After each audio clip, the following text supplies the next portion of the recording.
দুইটা অদ্ভুত পদত্যাগ দেখলাম দর্শক।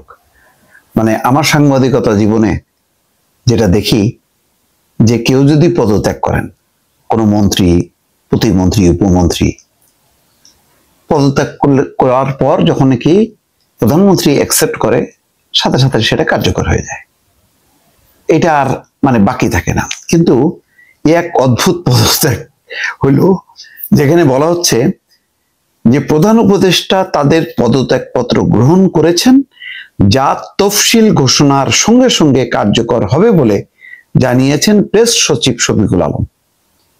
আচ্ছা, এটা হয় কোনোদিন? এই পদত্যাগের সঙ্গে এই তফসিল ঘোষণার কি সম্পর্ক আছে? মানে নির্বাচনের সাথে সম্পর্কযুক্ত কেন? আমি আজকে পদত্যাগ করছি, আমি গ্রহণ করছি, বারে এটা কার্যকর হয়ে গেল, এটাই তো হয়েছে। কিন্তু এটা কি এমন হয় যে ধরেন তফসিল কোনো কারণে কালকে হইল না, তফসিল মনে করেন নির্বাচন কমিশন কালকে সকালবেলায় সিদ্ধান্ত নিল যে না, আমরা আরো 2 দিন পরে তফসিলটা ঘোষণা করব, তাহলে কি ওই 2 দিন পরে যখন কি তফসিল ঘোষণা হবে তখন এটা কার্যকর হবে? তার মানে তফসিল কি ঘোষণা নাও হইতে পারে শেষ মুহূর্তে? তফসিল ঘোষণা হইলে পদত্যাগ হবে, আর ঘোষণা না হইলে পদত্যাগ হবে না। ভাই রে, কোথায় আমরা আছি? কোন দুনিয়াতে আমরা বসবাস করতেছি? চিন্তা করেন। আজব আজব নিয়ম বানাইতেছে, যেভাবে পারে সেইভাবে। এটা কেমনে, কোন রীতি?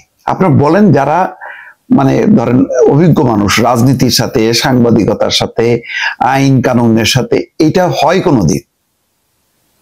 তফসিলের সাথে পদত্যাগের কি সম্পর্ক? পদত্যাগ তো পদত্যাগই, যে হয় প্রধান উপদেষ্টা বলছে যে বাবা তোমরা পদত্যাগ করো, তো তারা পদত্যাগ করছে, সেটা কার্যকর হয়ে যাবে। সেটার জন্য তফসিল ঘোষণার সাথে সাথে কার্যকর হবে। এটা কি ধরনের তফসিল? যদি ধরেন কোনো কারণে কালকে এমন একটা পরিস্থিতি হলো যে না, আরো 2 মাস নির্বাচন চিন্তা পরে করতেছে, সুতরাং আরো সময় আছে, তাহলে চলতে থাকবে। ওনারা বলছেন যে নির্বাচন করবে, বিশেষ করে আসিফ মাহমুদ, সজীব ভুইয়া, তাহলে নির্বাচন করবে মানে তো এটা তো পার্ট অফ পলিটিক্স। অন্য কোন উপদেষ্টা বলছে, মানে মাহফুজ আলমের বাইরে আমি বলছি, যে এমনি তারা ওই তত্ত্বাবধায়ক সরকারের উপদেষ্টারা যেমন, তারাও তেমন ভাবে অ্যাক্ট করতেছে, তাদের মধ্যে কোনো রাজনীতির নাই। ভেতরে ভেতরে কি আছে জানি না, কিন্তু ওনাদেরটা তো অনেকটা প্রকাশ্য। তো সেইটার ব্যাপারে অনেক আগেই পদত্যাগ করলে ভালো হতো, বিতর্ক ছাড়া একটা অন্তর্বর্তী সরকার থাকতো। তারা যদি রাজনীতিতে অংশ না নিত, অর্থাৎ এনসিপির সাথে যদি সম্পর্কিত না হতো, তাহলে আসলে এটা কোনো আলোচনার বিষয় থাকতো না। অন্য 10 জন উপদেষ্টার মতন তারাও তেমন হয়তো, কিন্তু তারা তো সবাই জানে এটা প্রকাশ্য বিষয় যে তারা পার্ট অফ এনসিপি। এখন তাদের সাথে বনিবনা হয়নি। কেউ কেউ বলছেন যে আসিফ মাহমুদ, সজীব ভুইয়া নাকি গণ অধিকার পরিষদে যাবে, যেতে পারে। মাহফুজ আলম আরেক দিকে যাবে, কিন্তু যাবে তো। কিন্তু তার জন্য পদত্যাগটা আটকে যাবে কেন? তফসিলের জন্য পদত্যাগ আটকে যাবে কেন? মানে তফসিল ঘোষণার সাথে সাথে কার্যকর হবে কেন? আমি এই আইনটা কোথায় আছে? সংবিধানে কোথাও বলা আছে? বা সরকার পরিচালনার যে কার্যবিধি আছে, সেই কার্যবিধির মধ্যে কোথাও আছে? এটা নাই তো। এটা বলে দিল আসিফ মাহমুদ, সজীব ভুইয়া নিজেও প্রেস কনফারেন্স করলো, মানে বিশাল একটা বয়ান দিল উন্নয়নের, সেটা নিয়ে একটা লাইনও কেউ রিপোর্ট করেনি। শুনতে চাচ্ছিল যে তিনি হয়তো বলবেন যে আমি কাজ করছি, এখন আমি নির্বাচন করব, সেই কারণে আমি পদত্যাগের সিদ্ধান্ত নিয়েছি, পদত্যাগের বিষয়টি কার্যকর করবেন প্রধান উপদেষ্টা, আমি যে ওনার কাছে পদত্যাগপত্র পেশ করব। সিম্পল কথা।